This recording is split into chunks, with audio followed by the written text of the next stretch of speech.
Well, buying fresh and buying local is the goal of a coalition of growers and consumers with just that name.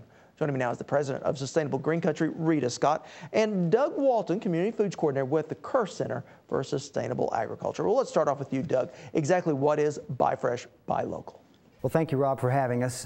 Buy Fresh, Buy Local is part of a national movement that's happening really across the country, and it's beginning in Oklahoma, in Green Country, in northeastern Oklahoma, with the formation of the first local chapter. Basically, people that have come together to make it easier for citizens to find locally produced food within their community. So, Rita, how can someone get involved in this? They can get involved by attending and going to all of the various farmers markets that are offered in Green Country. In the Tulsa area alone, we have a farmers market offered almost every day of the week now, and an evening market too. Now, I know this next week is Local Foods Week, a special time for you. Tell us a little bit what's going to happen, Doug.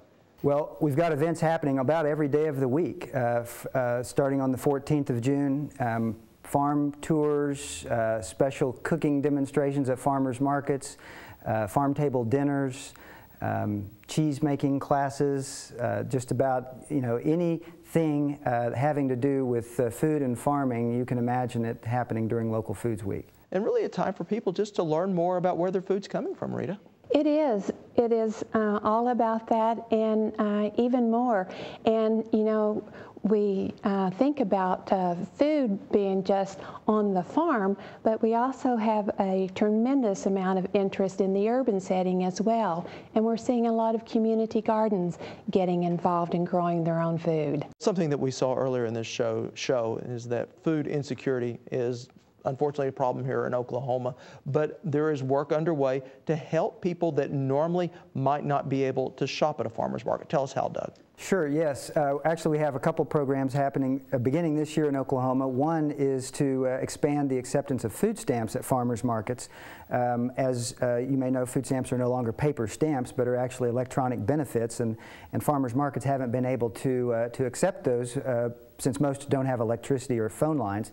And through grants from the Oklahoma Department of Agriculture and Department of Human Services, wireless card readers, card reader devices are going to be available for farmers markets to accept the food stamp cards on. Well, it sounds like an absolutely fantastic program that's going to help on a number of different levels. I want to ask both of you this final question. You both work in farmers markets. What are some of the reactions, and why do you think people like them so? Rita, let's start with you. They like them for the variety, but they also like them for the relationships, developing that relationship with the farmer. They like to know who's growing their food. I mean, we know our doctor and we know our dentist, but do we know our farmer who's growing the food that we put into our bodies? And it's fresh. You can't buy it fresher unless you grew it yourself. And that's the great thing about the farmer's market. Most everything is picked the day before market, or even sometimes that morning if it's an evening market. All right, well, Local Foods Week is June 14th through the 21st, and on our website we will have a link to the Kerr Center where there's a list of all of the events. Rita, Doug, thank you both for being here.